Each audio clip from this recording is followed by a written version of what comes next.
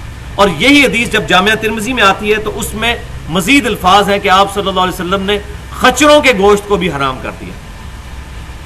اسی طریقے سے آپ صلی اللہ علیہ وسلم نے درندوں کے گوشت کو بھی حرام کر دیا، اور ان پرندوں کے گوشت کو بھی جو گوشت خور ہے، پرندے جیسے یہ چیل ہے، کوا ہے، باز ہے، اس طرح کے۔ اب مرغی جو ہے یہ گوشت خور نہیں ہے، یہ سبزی خور ہے، یہ دانے کھانے والی، تو یہ حلال ہے۔ تو شریعت میں کیٹاگریز بتا دی جاتی ہیں، باقی چیزیں تمام اس میں فال کرتی ہیں۔ یہ نہیں ہوتا کہ ایک ایک چیز بیان کرنی، مثلا آج کے دور پہ کینگرو ہے جس طرح، اب کینگرو جو ہے وہ تو ہمارے پہلے 300 سال کے مسلمانوں کے خواب میں بھی نہیں یہ بات آئی ہوگی کہ کینگرو بھی کوئی جانور ہے، یہ چیزیں بعد میں پتہ چلی ہیں۔ تو اب جو لوگ کہتے ہیں جی امام حنیفہ رحمۃ اللہ علیہ یا امام مالک، امام شافعی، ان بزرگوں کی طرف یہ منسوب کرتے ہیں کہ انہوں نے بتانا ہے کہ حلال کیا ہے اور حرام کیا ہے۔ بھائی نبی صلی اللہ علیہ وسلم اپنا دین مکمل کر کے گئے ہیں اور حلال اور حرام چیزوں کو واضح بتا کر گئے ہیں۔ آپ نے کیٹیگری بتا دی، اور یہ قرآن پاک کی آیت بھی ہم نے پڑھ لی کہ احلت لکم بہیمہ، تمہارے لیے بے زبان چرنے والے جانور سارے کے سارے حلال کر دیے گئے، سوائے جن کا بیان تم پر پڑا جائے گا وہ حرام ہے۔ تو کینگرو بھی سبزی خور چرنے والا جانور ہے، وہ حلال ہوگا۔ اب میں نے یہ مسئلہ بتایا تو آپ میرے مقلد ہو جائیں گے، ایسا نہیں۔ اجتہاد قیامت تک کے لیے جاری رہے گا۔ ہاں قرآن اور سنت فکس ہے، اور اجماع اور اجتہاد یہ قیامت تک کے لیے جاری رہے گا۔ اسی طریقے سے بھینس کے بارے میں اکثر سوال ہو رہا ہوتا ہے جی بتائیں قرآن حدیث میں بھینس کہاں لکھی ہوئی ہے حلال؟ تو ہم کہتے ہیں کہ بھئی آگے آیت بھی آ جائے گی کہ اللہ تعالیٰ نے فرمایا کہ حلال چیزیں تمہیں، تمام پاکیزہ چیزیں تمہارے لیے حلال کر دی گئی ہیں۔ تو یہ ایک جنرل کیٹیگری کے ساتھ چیزیں بتا دی گئی۔ تو یہ بتائیں قرآن حدیث میں بھینس حرام کہاں لکھی ہوئی ہے؟ اگر حرام نہیں لکھی ہوئی تو فی نفسی وہ چیز پاک ہے، حلال ہے، کیونکہ اللہ تبارک و تعالیٰ نے حرام چیزوں کی کیٹیگری بتا دی ہے۔ نہ تو بھینس درندہ ہے اور نہ وہ پرندہ ہے گوشت خور کے اس کو حرام کیا جائے، وہ بہیمہ کے اندر آتا ہے، بے زبان چرنے والا جانور۔ تو یہ تمام جانور تمہارے لیے حلال ہوئے، الا ما یتلا علیکم، سوائے ان کے کہ جن کا بیان تمہیں پڑھ کر سنایا جائے گا، وہ تھوڑی دیر بعد آ جائے گا۔ غیر محل الصید، محل الصید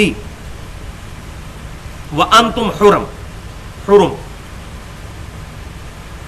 نہ حلال سمجھو شکار کو جبکہ تم نے احرام باندھ رکھا ہو، یعنی احرام کی حالت میں شکار کرنا حلال جانوروں کا بھی وہ بھی حرام ہو جائے گا، وہ وقتی طور پر۔ ویسے تو جانور حلال ہوں گے، مثال کے طور پر گائے ہوگی یا بکری ہوگی، یہ ویسے تو حلال جانور، لیکن ان کا شکار کرنا، اور شکار میں تو خیر یہ اس کیٹیگری میں نہیں آئیں گی، شکار والے جانور جو ہے وہ جیسا کہ ہرن ہے، اب یہ بھی چرنے والا ایک بے زبان جانور ہے، یہ حلال ہے۔ اس طرح کی چیزیں جنگلوں میں سفر کے دوران جب آئیں تو ان کا شکار تمہارے لیے حرام کر دیا گیا ہے اگر تم نے احرام باندھا ہوا ہے۔ تو احرام بھی اسی لیے اس کو کہا جاتا ہے کہ کئی حلال چیزیں بھی وقتی طور پر حرام کر دی جاتی ہیں، جیسے مردوں کا عورت کے ساتھ تعلق، عورتوں کا مردوں کے ساتھ تعلق، ویسے تو وہ حلال ہے اگر میاں بیوی ہے، لیکن احرام کی حالت میں وہ حرام کر دیا جاتا ہے۔ ان اللہ یحکم ما یرید، بے شک اللہ تعالیٰ جو چاہتا ہے حکم فرماتا ہے۔ اب اس ایک جملے کے اندر اللہ تبارک و تعالیٰ نے شریعت کی روح بیان کر دیا کہ یہ عقلیں بعد میں لڑا لینا۔ پہلی بات یہ ہے کہ جب اللہ کو مان لیا، اب جو بھی بات اللہ تعالیٰ کی طرف سے ارشاد ہوگی اس کو اسی طریقے سے ماننا ہوگا۔ یہ اللہ کی مرضی ہے، کسی چیز کو حلال قرار دے، کسی چیز کو حرام قرار دے۔ تمہیں اس کی حکمت نہ بھی پتہ چلے تب بھی اس کو حلال سمجھنا ہے اور حرام کو حرام سمجھنا ہے۔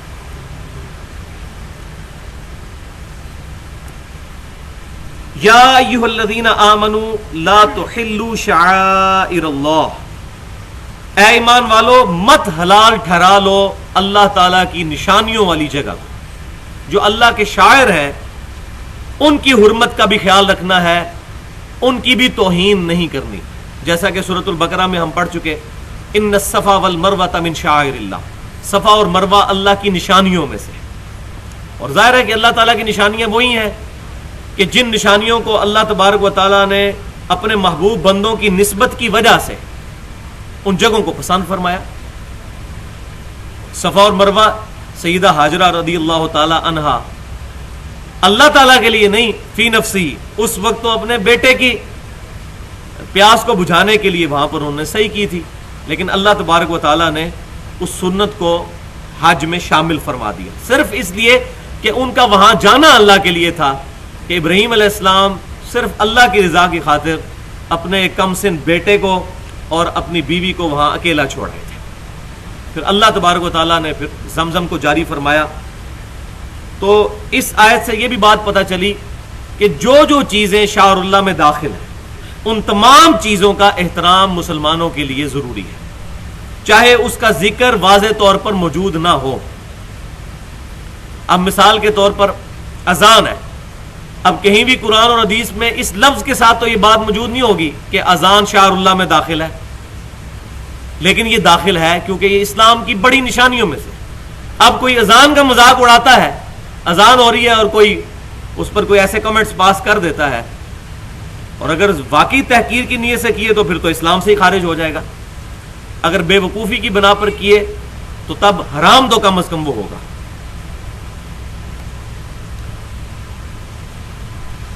وَلَلشَّهْرَ الْحَرَامِ، اور نہ ہی عزت والے جو مہینے ہیں ان کی حرمت کو پامال کرو۔ شہر اللہ کی بھی حرمت کو پامال نہیں کرنا، اور حرمت والے 4 مہینے جو ہیں جن کے اندر اللہ تبارک و تعالیٰ نے قتال کرنا بھی منع کر دیا تھا، وہ عرب کی ٹریڈیشن میں آپ صلی اللہ علیہ وسلم سے پہلے بھی وہ چیزیں مانی جاتی تھیں کہ 4 مہینے ایسے ہیں جن کے اندر لڑائی اور جنگ و جدل کرنا منع۔ ان میں پہلا مہینہ جو ہے وہ رجب کا، جو ابھی یہ گزر رہا ہے، آج 4 یا 5 تاریخ ہے 1433 ہجری، اور پھر 3 مسلسل مہینے ہیں، ذی قعدہ کا، ذوالحجہ کا جو حج والا مہینہ پرٹیکولر، اور اس کے بعد محرم۔ یہ 4 مہینے حرمت والے مہینے ہیں جن کی حرمت ہے، جن میں قتال کرنا، لڑائی کرنا اللہ تبارک و تعالیٰ نے حرام فرما دیا۔ وَلَلْهَدْيَ، اور نہ ہی قربانی کے جو جانور ہیں جو حج کے لیے آگے بھیجے جاتے ہیں، ہدی کے جانور، ان کی بھی بے حرمتی مت کرو، وہ بھی اللہ تعالیٰ کے ساتھ ان کی نسبت ہو چکی ہے۔ وَلَلْقَلَائِدَ، اور نہ ایسے جانور کہ جن کے گلوں میں پٹے ڈال دیے گئے ہیں کہ وہ اللہ تبارک و تعالیٰ کی راہ کے جانور ہیں نشانی کے طور پر، ان کی بھی حرمت کا خیال رکھنا ہے۔ یہ دیکھیں جانوروں کی حرمت، انسانوں کی نہیں بات ہو رہی، جانوروں کی، کیونکہ جس چیز کو اللہ تبارک و تعالیٰ کے دین کے ساتھ نسبت ہوتی چلی جائے گی تو اصل تو وہ بنیاد وہی ہے۔ قُلْ إِنَّ صَلَاتِي وَنُسُكِي وَمَحْيَايَ وَمَمَاتِي لِلَّهِ رَبِّ الْعَالَمِينَ، اے محبوب صلی اللہ علیہ وسلم آپ فرما دیجئے بے شک میری نماز، میری قربانی، میرا جینا، میرا مرنا سب اللہ کے لیے۔ اس کے تحت جن جن چیزوں کو اللہ تعالیٰ کے ساتھ نسبت ہو جائے گی ان چیزوں کا احترام کرنا ضروری ہے۔ وَلَا آمِّينَ الْبَيْتَ الْحَرَامِ، اور مت بے حرمتی کرو ان کی کہ جنہوں نے قصد کیا ہوا ہے بیت اللہ شریف کا حج کے لیے، یبتغون فضلا من ربہم، جو طلب کرتے ہیں اپنے رب کا فضل، ورضوانا، اور اس کی رضا۔ یعنی جو لوگ حاجی ہیں، جو جانے والے ہیں اللہ کی راہ کے حج کے مسافر ہیں، ان کا بھی احترام کرنا ہے۔ ابھی تک یہاں پر یہ جتنی چیزیں بیان ہو رہی ہیں اس پوائنٹ آف ویو سے بیان ہو رہی ہیں کہ ان تمام چیزوں کو اللہ تعالیٰ کی نسبت کی وجہ سے ان کی حرمت کو پامال نہیں کرنا ہے۔ اور آگے ایک پرٹیکولر بات بھی آ جائے گی، وَإِذَا حَلَلْتُمْ فَاصْطَادُوا، اور جب تم احرام کھول دو، حلال ہو جاؤ تو شکار کر سکتے ہو۔ وَلَا يَجْرِمَنَّكُمْ شَنَآنُ قَوْمٍ أَن صَدُّوكُمْ عَنِ الْمَسْجِدِ الْحَرَامِ، اور ہرگز نہ اکسائے تمہیں کسی قوم کا بغض بوجہ اس کے کہ انہوں نے روکا تھا تمہیں مسجد حرام سے۔ یعنی اب مسلمانوں کی اگر حکومت ہو چکی ہے مکہ شریف پر تو اب مسلمانوں کو یہ شایع نہیں ہے کہ مسلمان اپنے پچھلے بدلے جو ہیں وہ اتارنے شروع کر دیں اور خانہ کعبہ شریف کی حرمت کا بھی خیال نہ رکھیں، بلکہ اسلام سے پہلے بھی اگر سگے باپ کے قاتل کو بھی کفار مکہ مسجد حرام میں دیکھ لیتے تھے تو اس سے بدلہ نہیں لیتے تھے، اتنا مسجد حرام کی حرمت کا خیال رکھتے تھے۔ عن المسجد الحرام ان تعتدوا، کہ تم زیادتی کرنے لگ پڑو، وتعاونوا علی البر والتقوی، اور تعاون کرو، مدد کرو ایک دوسرے کی پرہیزگاری کے کاموں میں، ولا تعاونوا علی الاثم والعدوان، اور گناہ اور زیادتی کے کاموں میں ایک دوسرے کی مدد مت کرو۔ اب اس ایک آیت پہ ہی گھنٹوں بولا جا سکتا ہے۔ یہ اسلامک فلسفہ ہے نیکی کا، کہ نیکی اور پرہیزگاری کے کاموں میں ایک دوسرے کی مدد کرنی ہے۔ جیسے اردو میں بولا جاتا ہے نیکی اور پوچھ پوچھ، جب کبھی موقع ملے تو نیکی کے کاموں میں ایک دوسرے کا ساتھ دینا ہے اور برائی کے کاموں میں نہیں دینا، رشتہ داری کا خیال رکھتے ہوئے یا قریبی کسی کے ساتھ دوستی کا خیال رکھتے ہوئے حرام کام پر نہیں اپنے آپ کو اکسا لینا، صرف پرہیزگاری کے کاموں میں ایک دوسرے کا ساتھ دینا۔ اور یہ پرٹیکولر اس وقت ہوتا ہے جب بعض اوقات آپ کی کسی کے ساتھ خاص دوستی ہو اور اس کا معاملہ کسی اور کے ساتھ ہو جائے اور آپ کو معاملے میں یہ بات سمجھ آ جائے کہ میرے دوست نے زیادتی کی ہے اور وہ آپ کو گواہ کے طور پر پیش کرے، جی یہ کو پوچھ لو وہ کہ قصور اس کا ہے، تو آپ کے لیے تو بہت بڑا امتحان آ جائے گا کہ میں اگر اب سچ بولتا ہوں تو دوستی کی جاتی ہے میری، اور اگر جھوٹ بولتا ہوں تو اللہ تعالیٰ کی بارگاہ میں مجرم ہوتا ہوں۔ تو یہ کام نہیں کرنا، اللہ تبارک و تعالیٰ کی نسبت کا خیال رکھنا ہے، نیکی اور پرہیزگاری کے کاموں میں ایک دوسرے کی مدد کرنی ہے اور برائی کے کاموں میں ہرگز ایک دوسرے کی مدد نہیں کرنی۔ اب ہماری سب کانٹیننٹ کی بدقسمتی ہے کہ اس طرح کی آیتیں پھر توحید کے منافی عقائد رکھنے والوں نے استعمال کرنی شروع کر دی ہیں۔ وہ قرآن پاک کے شروع میں ہم پڑھ چکے، ایاک نعبد و ایاک نستعین، اے اللہ ہم صرف تیری عبادت کرتے ہیں اور غائب میں مدد صرف تجھی سے مانگتے ہیں۔ اپروپریٹ ٹرانسلیشن ہوگی غائب میں مدد، ظاہری اسباب میں تو آپ ایک دوسرے سے مدد مانگ سکتے ہیں، یہ آیت آ گئی کہ نیکی اور پرہیزگاری کے کاموں میں ایک دوسرے کی مدد کرو اور برائی کے کاموں میں ایک دوسرے کی مدد نہ کرو۔ تو ظاہری اسباب میں ایک دوسرے کی مدد کرنا یہ قرآن کے حکم میں داخل ہے۔ اور اکثر آپ سنتے ہوں گے مولویوں سے، اور جی ایک بندہ دریا میں ڈوب رہا ہے کسی کو مدد کے لیے نہ پکارے، یہ شرک ہو گیا۔ اور جی ہم گھر میں جب جاتے ہیں اپنی ماں سے روٹی نہ مانگے، یہ غیر اللہ سے مدد، یہ شرک ہو گیا۔ کسی سے پانی پینے کے لیے نہ مانگے، یہ تو شرک ہو جائے گا۔ بھائی یہ چیزیں شرک نہیں ہے، یہ قرآن کے اس حکم میں داخل ہے کہ نیکی اور پرہیزگاری کے کاموں میں ایک دوسرے کی مدد کرنی ظاہری اسباب میں۔ شرک کیا ہے؟ آپ میرے سامنے بیٹھے ہوئے ہیں، میں آپ کو کہتا ہوں بھائی پانی پلا دیں، اور آپ مجھے پانی پلا دیتے ہیں، اپنی طرف سے نیکی کرتے ہیں، اللہ کے حضور اجر لکھا جائے گا۔ لیکن آپ بیٹھے ہوئے بغداد شریف میں اور وہاں بھی قبر شریف کے اندر، اور میں یہاں سے بیٹھ کہتا ہوں کہ بھائی پانی پلا دیں، وہی بات، وہی جملہ، وہی بندہ یہ غائب میں پکارنا ہوگا، یہ شرک ہو جائے گا، ایاک نستعین کے خلاف ہو جائے گا۔ دعا صرف اللہ ہی سے کرنی ہے، غائب میں مدد کے لیے پکارنا یہ دعا ہے۔ اگلے دن مجھے ایک شیعہ بھائی نے میل کی کہ آپ یہ غائب میں مدد کہتے ہیں، اس کا مطلب ہے جو سامنے موجود ہے اس سے مدد لی جا سکتی ہے؟ میں نے کہا ہاں جی۔ تو کہتے ہیں اگر بت سامنے ہو تو اس سے مدد لینا کیسا؟ دیکھا کیسا دماغ کام کرتا ہے۔ تو بت کو پکارنا بھی غائب میں پکارنا ہے، اس لیے کہ وہ ہماری ڈومین سے تو باہر ہے۔ بت کسی کی بات سنتا ہے؟ وہ ہماری ڈومین میں نہیں آتا، بظاہر آپ کے سامنے موجود ہے لیکن آپ کی ڈومین سے باہر ہے۔ جس طرح ایک جو بندہ قبر میں دفن ہے، قبر تو آپ کے سامنے موجود ہے، ہم دعا بھی پڑھتے ہیں، صحیح مسلم میں ہے، السلام علیکم اہل الدیار من المؤمنین والمسلمین، اے مسلمان گھر والوں اور مومنین اور مسلمین، تم پر اللہ کی سلامتی ہو۔ ظاہر ہے وہ قبروں میں ہوتے ہیں، لیکن یہ کہیں نہیں ہے کہ وہ خود سن لیتے ہیں، اللہ تبارک و تعالی ہماری طرف سے سلامتی کی دعا ان تک پہنچا دیتا ہے۔ ان کا فریم آف ریفرنس بالکل ڈیفرنٹ ہے۔ تو جب غائب کی بات کی جاتی ہے تو یہ نہیں ہے کہ بت سامنے تو اس کو پکارا جا سکتا ہے، یہ تو اس چھوٹے لیول کی چیز ہے جو ایک بے وقوف کو بھی یہ بات پتہ ہے۔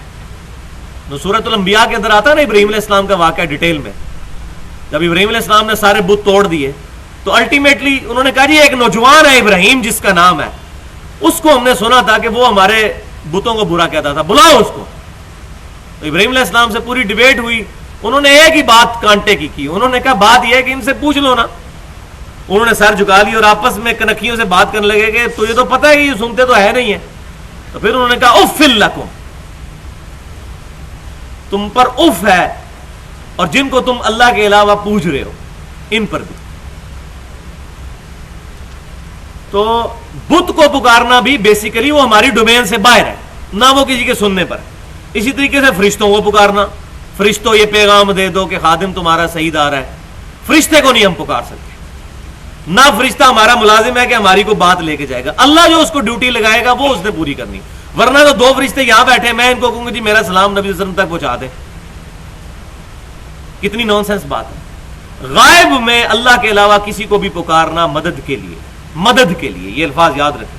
خالی غائب میں پکارنا شرک نہیں ہے.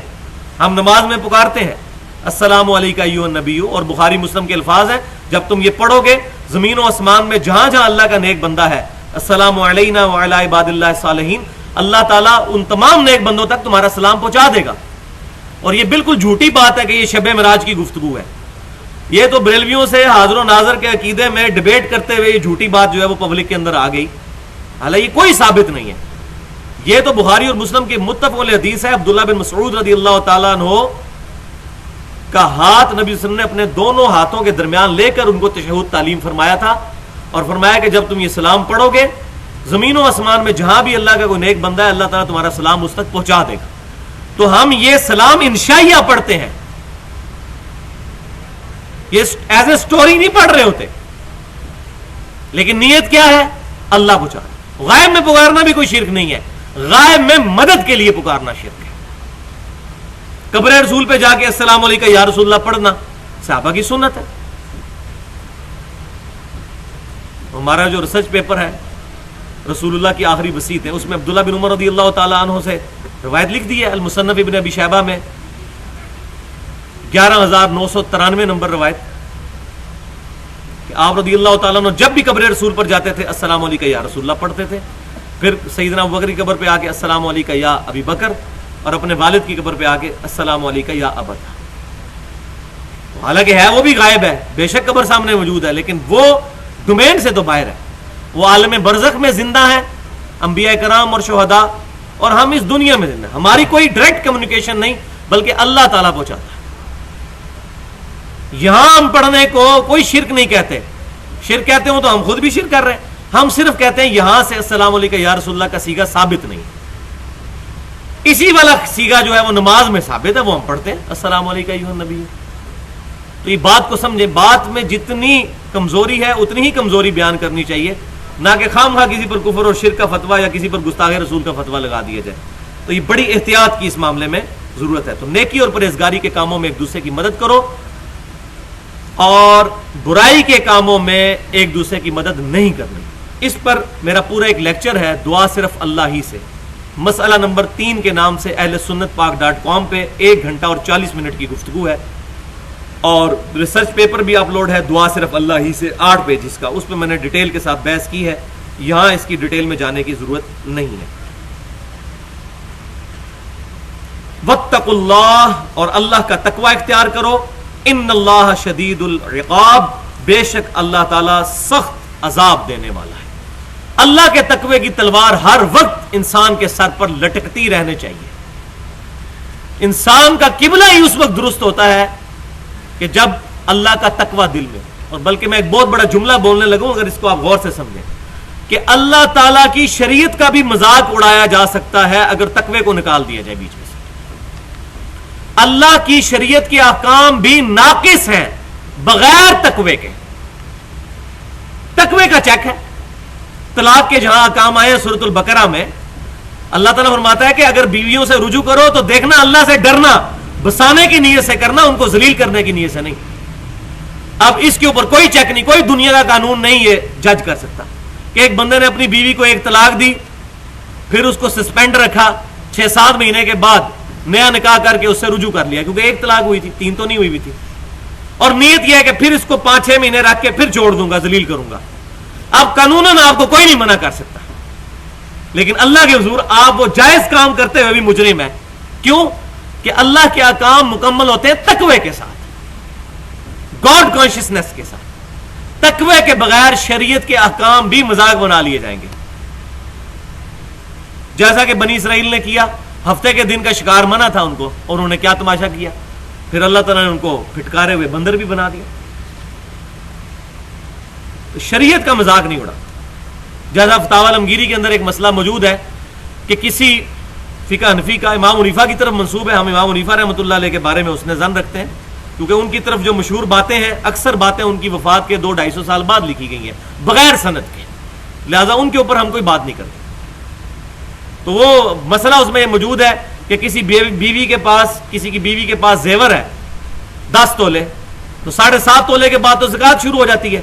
جب 1 سال پورا ہو جائے تو اس میں مسئلہ لکھا ہے کہ 1 سال پورا ہونے سے 1 دن پہلے وہ خاوند کو گفٹ کر دے, تو اس پہ زکوٰۃ ہی کوئی نہیں.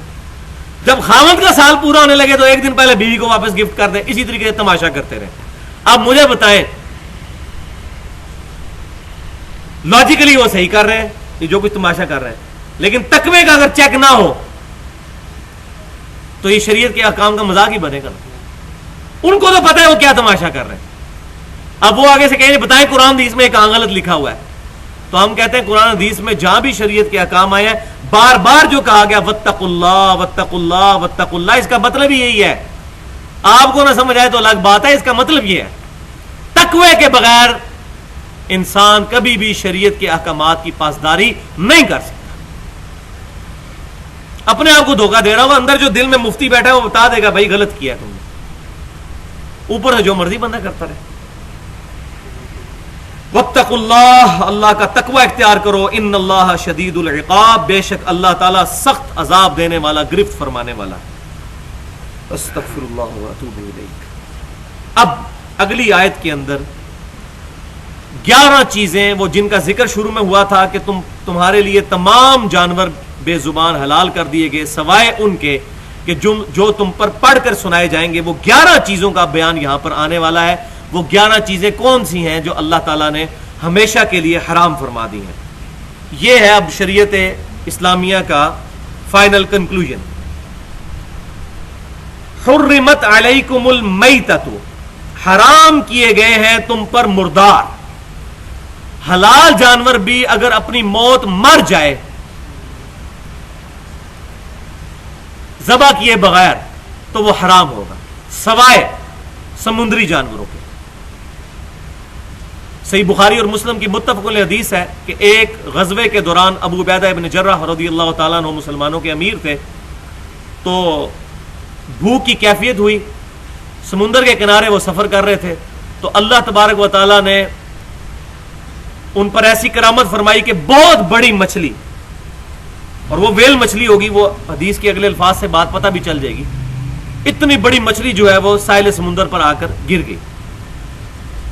مچھلی جو ہے اس کو اللہ تبارک و تعالیٰ نے مردہ حالت میں بھی حلال کر دیا, اس کو ذبح کرنا ضروری نہیں ہوتا. سمندر کا مردار جو ہے وہ حلال ہے, لیکن سمندر کا وہ جانور جو باہر زندہ نہ رہتا ہو, سمندر میں ہی رہتا ہو, باہر نکلنے سے مر جائے. تو اتنی بڑی مچھلی جو ہے وہ باہر آ گئی. بخاری اور مسلم کے الفاظ ہیں, صحابہ کرام علیہ رضوان کہتے ہیں ہم 15 دن کھاتے رہے, گوشت نہیں ختم ہوا, بچا کے بھی رکھ لیا. اور کہتے ہیں کہ اسی دوران جب اس کی ہڈیاں باہر نکلیں تو ابو عبیدہ ابن جراح رضی اللہ تعالیٰ عنہ نے حکم دیا کہ اس کی 2 ہڈیاں یوں جوڑی جائیں, ایسے کر. وہ ہڈیاں جو ہے وہ جوڑی گئیں. جب وہ ہڈیاں جوڑی گئیں تو ایک اونٹ سوار ان کے نیچے سے گزر گیا, اتنی اونچی تھی وہ ہڈیاں. تو ویل مچھلی ہوگی, حالانکہ یہاں کئی لوگ ہیں جو ویل مچھلی کو حرام سمجھتے ہیں, وہ کہتے ہیں وہ میمل ہے.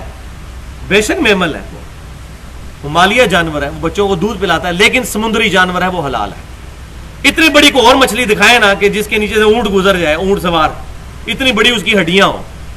پھر انہوں نے گوشت بچا کے رکھ لیا, نبی صلی اللہ علیہ وسلم سے ذکر کیا, تو آپ صلی اللہ علیہ وسلم نے فرمایا کہ یہ اللہ کی طرف سے تمہارے لیے تحفہ تھا, اگر کچھ گوشت بچا ہوا ہے تو مجھے بھی دو. تو انہوں نے گوشت دیا, تو نبی صلی اللہ علیہ وسلم نے اس گوشت کو تناول فرمایا, تو پکی مور لگا دی کہ یہ جانور حلال ہے. تو مردار حرام ہے.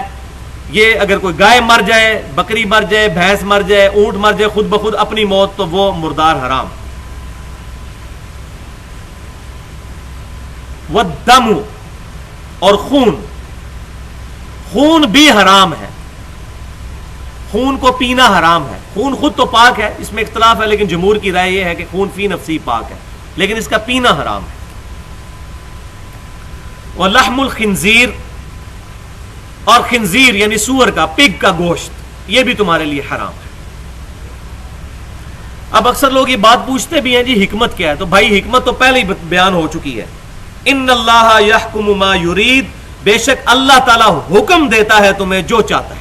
سب سے بڑی حکمت تو یہ ہے کہ اللہ کی طرف سے حکم ہے. اب کئی چیزیں ایسی ہیں جن کی آپ سائنٹیفک ریزن بتا سکتے ہیں، اور کئی چیزیں ہیں جن کی آپ سائنٹیفک ریزن نہیں بھی بتا سکتے، وہ ڈومین سے باہر ہے. مثال کے طور پر سائنس کبھی بھی فرشتے ڈیٹیکٹ نہیں کر سکتی، ان کو ڈیٹیکٹ نہیں کر سکتی، یہ ہماری ڈومین سے باہر ہے. سائنس کبھی بھی جنوں کا جو وجود ہے اس کو فزیکلی آبزرو نہیں کر سکتی، یہ ہماری ڈومین سے باہر ہے. سائنس صرف فزیکل فینومینا آف نیچر کے ساتھ بحث کرتی ہے، ہوا کے ساتھ، پانی کے ساتھ، جو فزیکلی چیزیں موجود ہیں جو ہماری ڈومین میں آتی ہیں. لہذا جو مورل لاز اللہ تعالیٰ کی طرف سے شریعت کے بنائے گئے، یہ جو لاز ہیں، شریعت کے جو احکام ہیں، ان کی کوئی حکمت ہمیں سائنٹیفکلی نہ بھی پتہ چلے تب بھی ان کو ماننا ہوگا. بعض اوقات ایسی حکمتیں ہوتی ہیں جو وقت کے ساتھ ساتھ سائنٹیفکلی ایکسپلور ہو جاتی ہیں. نیشنل جغرافک چینل جو ہے، ڈسکوری چینل اور اینیمل پلانٹ، یہ جو 3 چینلز ہیں امریکہ کے، یہ سارے انہی چیزوں کے اوپر ڈسکشن کر رہے ہوتے ہیں. تو خنزیر کے اندر ایک بہت بڑی خرابی ہے جو کہ انسان کی اخلاقیات کو بگاڑ سکتی ہے، کہ وہاں پر جو خنزیر کی ایک مادہ جو ہے اس کا ریلیشن شپ کئی نروں کے ساتھ ہوتا ہے، حالانکہ باقی جانوروں میں یہ معاملہ نہیں ہوتا. ایون اس کے علاوہ جو حرام جانور ہیں ان میں بھی نہیں ہوتا. اسی طریقے سے درندوں کا گوشت جو ہے وہ ہو سکتا ہے اس وجہ سے حرام کیا گیا ہو کہ انسان میں درندگی والی صفت نہ پیدا ہو جائے. تو یہ ہم لاجک ضرور دے سکتے ہیں کسی حد تک، لیکن چونکہ یہ مورل لاز ہے، یہ ڈیٹیکٹ نہیں ہو سکتے، یہ ڈیٹیکٹ نہیں ہو سکتے. آپ جھوٹ بولیں گے زبان نہیں جلے گی، حرام مال کھائیں گے پیٹ میں درد نہیں ہوگا، لیکن زبان پر آگ رکھ لیں تو زبان جل جائے گی، کیونکہ یہ تمام مورل لاز ہیں. لیکن یہ بات یاد رکھیں، دنیا میں جتنے مورل لاز ہیں یہ آخرت میں جا کر ایکٹیو ہو جائیں گے، ابھی ڈورمنٹ پوزیشن میں. اسی لیے فرمایا گیا کہ جو یتیموں کا مال کھاتے ہیں اپنے پیٹوں میں دوزخ کی آگ بھر رہے ہیں. یہاں تو نہیں پتا چلے گا ان کو، وہ آخرت میں وہی کھایا ہوا مال دوزخ کی آگ بن جائے گا ان کے لیے. مورل لاز ایکٹیو ہو جائیں گے. تو مورل لاز ہمیشہ انبیاء کرام علیہ السلام اللہ تبارک و تعالیٰ کی وحی کے ذریعے سکھاتے ہیں. لیکن کچھ مورل لاز جو ہیں وہ ہماری انسٹنکٹ کے اندر شامل ہیں. مثلا دنیا کے ہر قانون کے اندر جھوٹ بولنا بری چیز ہے، سچ بولنا اچھی چیز ہے. کسی کو دھوکہ دینا بری چیز ہے، کسی کے ساتھ خیر خواہی کرنا اچھی چیز ہے.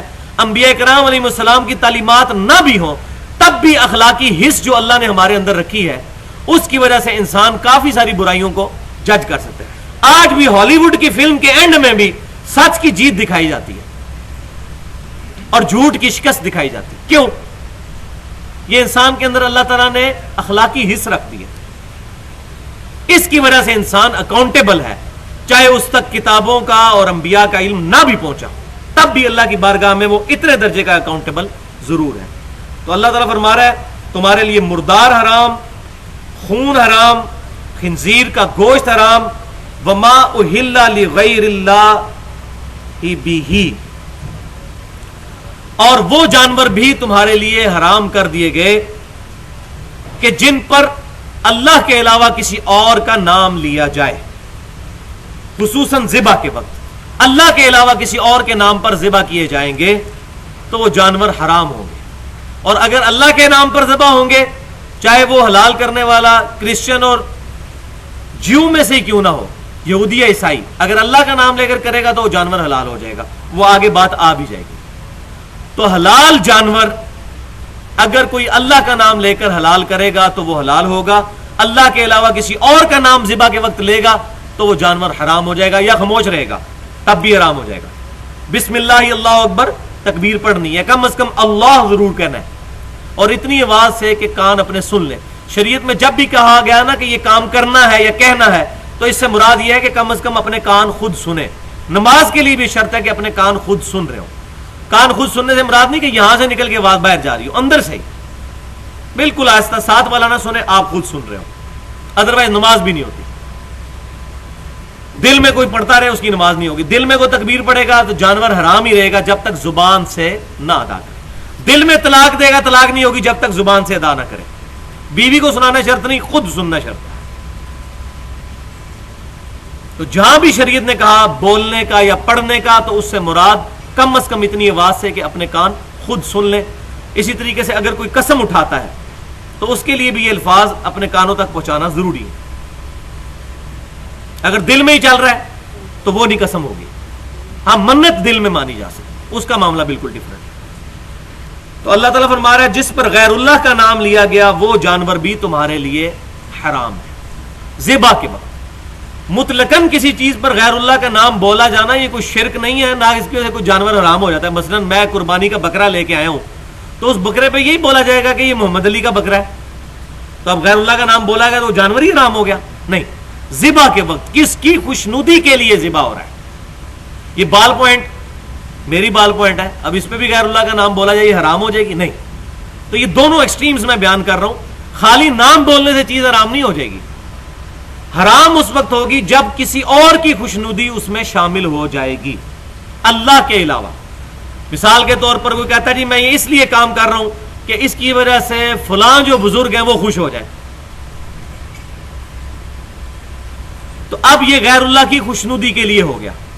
تو ایسا جانور بھی پھر حرام ہوگا. اور آگے آ بھی جائے گی اس کی بات، میں انشاءاللہ اس وقت وہ حدیث بڑی سخت حدیث ہے وہ بیان کروں گا اسی موقع کے اوپر. تو جس پر ذبح کے وقت پرٹیکولر اور ویسے بھی کسی اور کی خوشنودی کے لیے نام بولا گیا اللہ کے علاوہ کسی اور کا نام، تو وہ چیز حرام ہو جائے گی. لیکن یہ نیت پہ ڈیپینڈ کرتا ہے، خالی زبان سے نہیں، نیت بھی صحیح ہو. مثال کے طور پر ہمارے معاشرے میں ایک طبقہ ہے جو 11ویں شریف دیتا ہے اور وہ بولتے یہی ہے کہ یہ غوث پاک کے نام کی 11ویں ہے. لیکن اگر ان سے آپ بات کریں کہ یہ اس کا کیا مطلب ہے کہ شیخ عبد القادر جیلانی کے نام کی ہے، تو کہیں گے نہیں اللہ کے نام کی ہے، ثواب ان کو پہنچانا ہے. تو اب یہ ثواب پہنچانے کی وجہ سے وہ اس کا کھانا حرام نہیں ہو جائے گا. کراہت ضرور آئے گی کیونکہ یہ عمل ثابت نہیں ہے، لیکن حرام کا فتویٰ نہیں لگے گا جب تک کہ وہ یہ نہ کہیں کہ اس کی وجہ سے ہم شیخ عبد القادر جیلانی کی خوشنودی حاصل کرنا چاہتے ہیں. اگر وہ کہیں کہ اس کے ذریعے ہم اللہ کو خوش کرنا چاہتے ہیں تو پھر حرام کا فتویٰ نہیں لگے گا. پھر زیادہ زیادہ ہم اس کو بدعت کہیں گے کہ یہ ثابت نہیں ہے. ظاہر ہے جو کام شیخ عبد القادر جیلانی کی طرف منسوب ہو رہا ہے، تو شیخ عبد القادر جیلانی رحمۃ اللہ علیہ تو 5ویں صدی ہجری میں پیدا ہوئے ہیں. اس سے پہلے کے 500 سال کے مسلمان تو ظاہر 11ویں نہیں کرتے تھے. تو یہ فتویٰ لگاتے ہوئے بڑی احتیاط کی ضرورت ہے کہ کون سی چیز حلال ہے اور کون سی چیز حرام.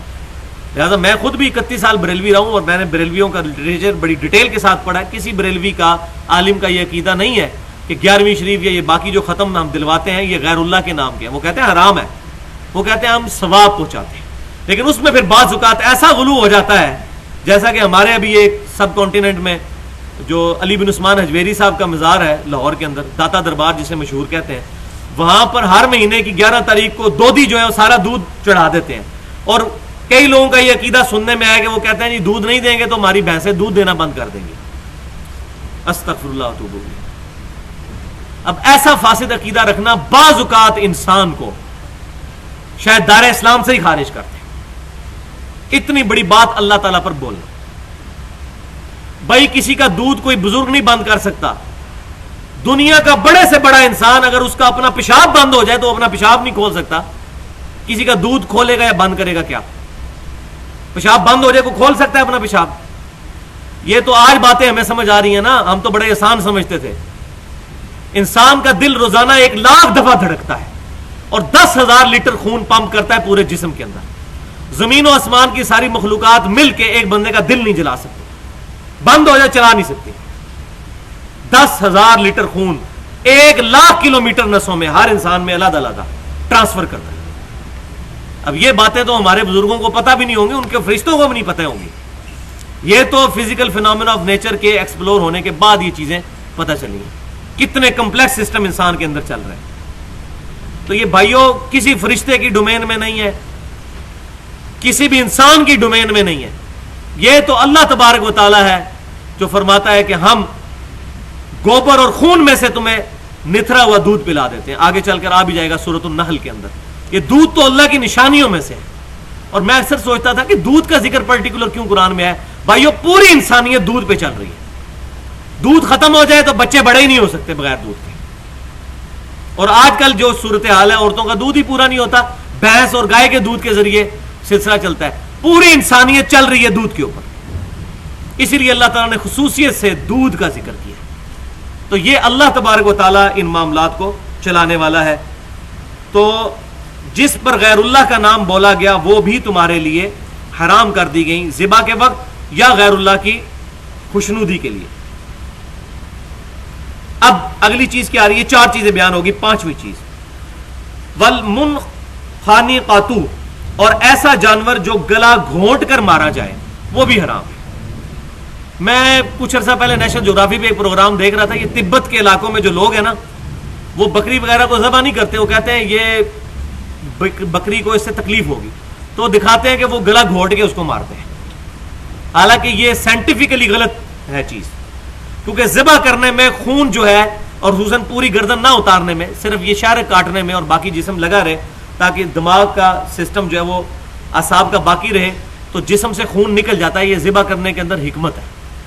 گلا گھونٹنے میں وہ خون بیچ میں ہی رہ جاتا ہے, اور سب سے بہترین بیکٹیریا کے لیے انوائرمنٹ پرووائڈ کرتا ہے خون بیماریوں کی. تو وہ گلا دبا کے اس کو مارتے ہیں. تو ایسا جانور جس کو گلا دبا کر مارا گیا وہ بھی حرام ہے. 5ویں چیز یہ تھی. 6 والموعوذۃ, اور ایسا جانور جو چوٹ لگنے سے مر جائے. مثال کے طور پر جانور پہاڑی سے نیچے, بکری کوئی اتر رہی تھی, پہاڑی بکرا اتر رہا تھا اور وہ سلپ ہوا اور نیچے گرا, چوٹ لگنے سے خود بخود مر گیا, تو وہ بھی حرام ہوگا. ہاں, مرنے سے جسٹ پہلے آپ پہنچ گئے اور آپ نے جا کے تکبیر پڑھ کے اس کو ذبح کر لیا, پھر وہ حلال ہے. یہ بات بالکل ڈیفرنٹ ہو جائے گی. 7ویں والمتردیۃ, اور اوپر سے نیچے گر کر مرنے والا جانور, بلندی سے نیچے گر کر. یہ چوٹ تھا, چوٹ یہ بھی ہو سکتی ہے کہ اوپر سے گرے, اور چوٹ یہ بھی ہو سکتی ہے کہ آپ نے کسی جانور کو جو ہے وہ کوئی چیز ماری ہے اور وہ مر گیا, پتھر وغیرہ, اور اس کا خون بھی نہیں نکلا. خون نکلا ہے پھر معاملہ ڈیفرنٹ ہوگا. 8ویں چیز والنطیحۃ, اور سینگ لگنے سے مرنا ہوا جانور. 2 بکرے آپس میں لڑے, ایک نے دوسرے کو سینگ مارا, اب خون بھی نکل آیا, تب بھی جانور حرام ہوگا کیونکہ سینگ لگنے سے وہ مرا ہے. لیکن مرنے سے پہلے پہلے اگر آپ نے ذبح کر لیا تو پھر جائز ہے. اور وہ آگے بات ہلکی سی اشارتاً آ بھی رہی ہے. وما اکل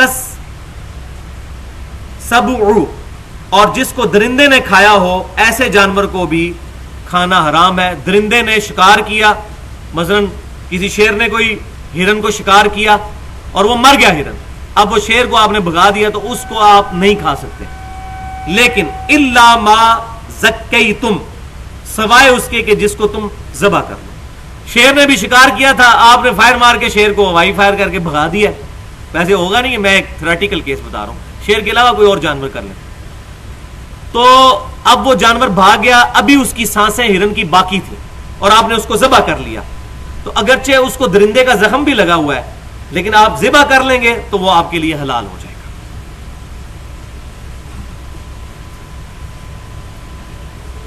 9 چیزیں ہوگی. وما ذبح علی النصب, اور ایسا جانور جو تھانوں پر ذبح کیا گیا ہو وہ بھی حرام ہے. تھان اس زمانے میں بتوں کے لیے جو قربانیاں کی جاتی تھیں, پرٹیکولر جگہ بنی ہوتی تھیں. ابھی بھی کئی ایسی وہ جگہ دنیا میں موجود ہیں جہاں پر بتوں کے نام کے اوپر قربانیاں کی جاتی ہیں. پہاڑوں پر وہ دیوتا, ایک ان کے کنسپٹ ہے کہ یہاں پر دیوتا رہتے ہیں, ان کے لیے وہ جانور جو ہے وہ قربان کر کے رکھتے ہیں. تو ایسے تھانوں پر اللہ کے نام پر قربان کرنا بھی منع ہے.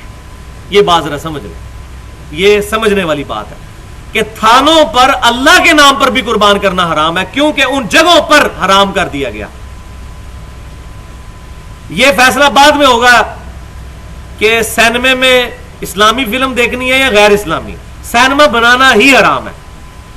جو میں نے اپنے ایک لیکچر میں جو 12 ربیع الاول پہ دیا تھا، ولادت مصطفیٰ صلی اللہ علیہ وسلم اور رسول اللہ کی آخری وصیتیں، اس میں میں نے آپ صلی اللہ علیہ وسلم کی قبروں کے متعلق جو پرٹیکولر وصیتیں ہیں وہ میں نے بیان کی تھی، اور اس میں میں نے بتایا تھا کہ یہ بات بعد میں ہوگی کہ مزاروں پر جانا کیسا ہے یا نہیں ہے.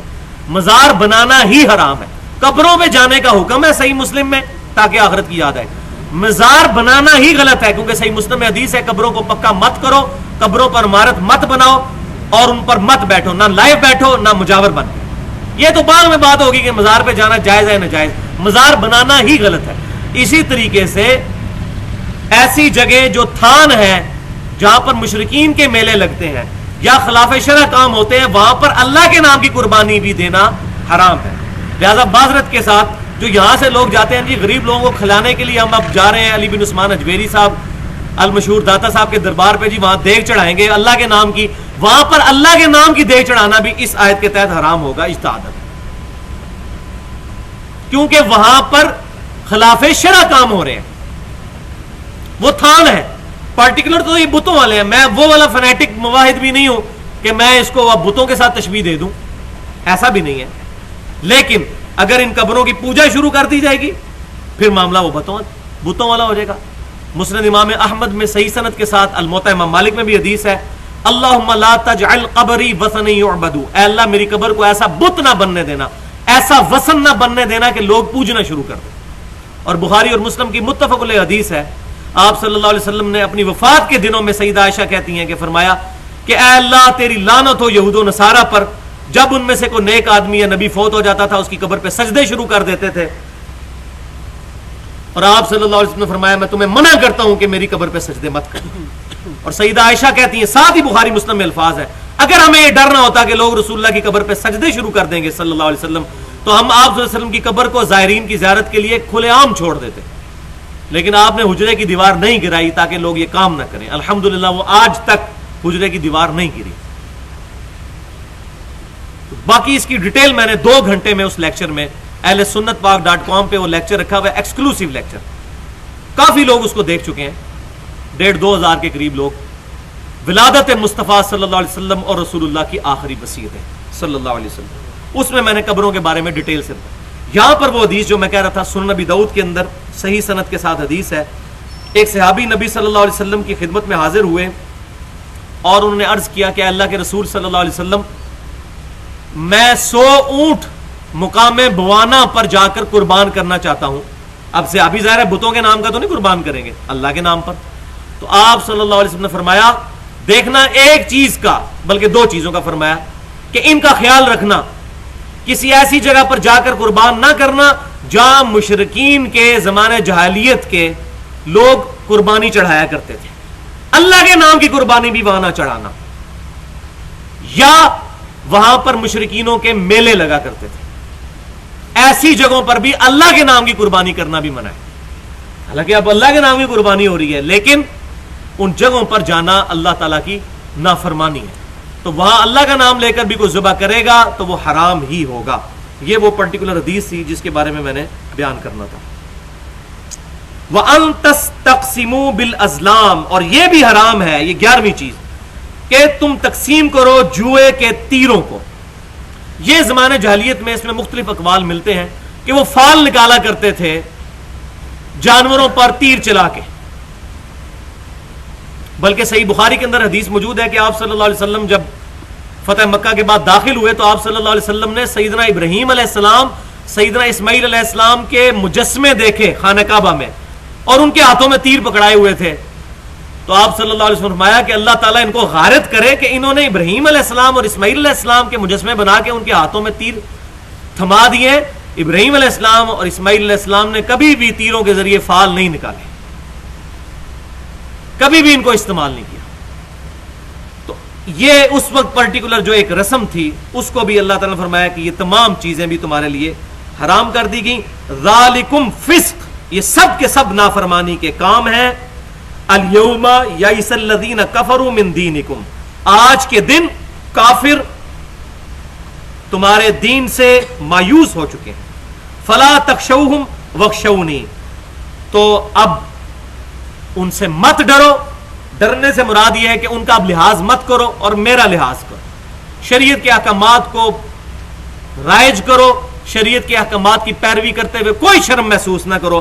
اب کافر اس بات سے ناامید ہو چکے ہیں کہ دوبارہ کبھی یہاں پر ان کی حکومت آئے گی، اور الحمدللہ آج تک کسی نہ کسی فارم میں مسلمان ہی حکمران رہے ہیں جزیرہ عرب پر، چاہے گمراہی موجود تھی لیکن اہل قبلہ تھے، اہل کلمہ تھے، تعویل کی غلطی لگی ہوئی یہ الگ بات ہے۔ الیوم اکملت لکم دینکم، وہ آیت آ گئی، آج کے دن تم پر تمہارا دین مکمل کر دیا گیا، واتممت علیکم نعمتی، اور تم پر میں نے اپنی نعمت تمام کر دی، ورضیت لکم الاسلام دینا، اور اسلام کو ایز اے دین تمہارے لیے پسند فرمایا۔ ان الدین عند اللہ الاسلام، only acceptable religion in the sight of Allah is Islam، اللہ کے حضور قابل قبول دین صرف اسلام، یہ ہم پڑھ چکے ہیں، اور اس کا کلائمیکس آیا تھا سورہ آل عمران میں، وَمَن يَبْتَغِي غَيْرَ الْإِسْلَامِ دِينًا فَلَن يُقْبَلَ مِنْهُ وَهُوَ فِي الْآخِرَةِ مِنَ الْخَاسِرِينَ، جو کوئی قیامت والے دن اسلام کے علاوہ کسی اور دین کے ساتھ آیا، ہم اس سے اس کا دین قبول نہیں کریں گے اور وہ خسارہ پانے والوں میں سے ہو جائے گا۔ اسلام ہی ایز اے ریلیجن اب قیامت والے دن اللہ کے حضور قبول ہونا ہے۔ تو آج کے دن دین مکمل کر دیا، اور اسلام جو ہے اس کو ایز اے ریلیجن تمہارے لیے پسند کیا۔ اب 4 منٹ باقی رہ گئے ہیں، میں 2 حدیثیں بیان کر دوں اسی کانٹیکسٹ میں، پھر اس آیت کو بھی مکمل کر دیں گے۔ کہ صحیح بخاری اور مسلم کی متفق علیہ حدیث ہے کہ ایک یہودی سیدنا عمر رضی اللہ تعالیٰ عنہ کی خدمت میں حاضر ہوا، اور اس نے کہا کہ آپ کی کتاب میں اے امیر المومنین ایک آیت ایسی ہے کہ اگر ہم یہودیوں پر نازل ہوتی تو ہم اس دن کو عید کا دن مناتے ہیں۔ تو آپ رضی اللہ تعالیٰ عنہ نے پوچھا کون سی آیت؟ تو اس نے پھر یہی آیت تلاوت کی، الیوم اکملت لکم دینکم واتممت علیکم نعمتی، یعنی دین مکمل ہونا ہے تو یہ خوشی کا دن ہے۔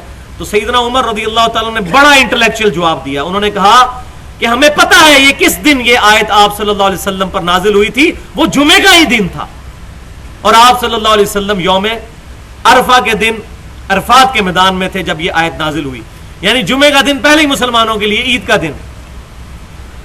اور اسی طریقے سے جامعہ ترمذی میں بھی صحیح سند کے ساتھ حدیث موجود ہے کہ ابن عباس رضی اللہ تعالیٰ کے پاس ایک شخص آیا، اس نے کہا آپ کی کتاب میں ایسی آیت ہے کہ اگر ہم پر نازل ہوتی ہم اس کو عید بنا لیتے۔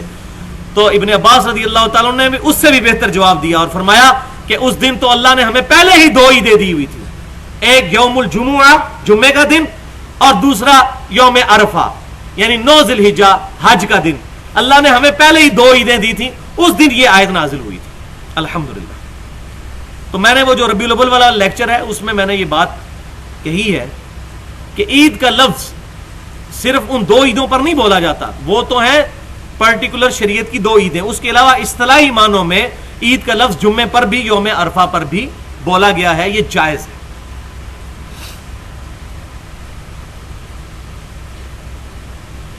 فَمَنِ اضْطُرَّ فِي مَخْمَصَةٍ، اور جو کوئی لاچار ہو جائے بھوک کی حالت میں۔ اب یہ شریعت اللہ تعالیٰ کی طرف سے ہے، اتنی سختی بھی نہیں ہے، اگر کسی پر زندگی موت کی کشمکش بن گئی اور بھوک کی وجہ سے مرنے کے قریب ہے، پھر ان حرام چیزوں میں سے بھی وہ کھا سکتا ہے۔ یہ کنکلوڈ کی بات، اگر کوئی شخص مجبور ہو جائے بھوک کی حالت میں، غیر متجانف لإثم، لیکن وہ گناہ کی طرف جھکنے والا نہ ہو، یعنی اس کے دل میں برائی موجود ہو کہ خنزیر کا گوشت حرام ہے لیکن میں اب جان بچانے کے لیے کھا رہا ہوں، کراہت کے ساتھ اس کو کھائے۔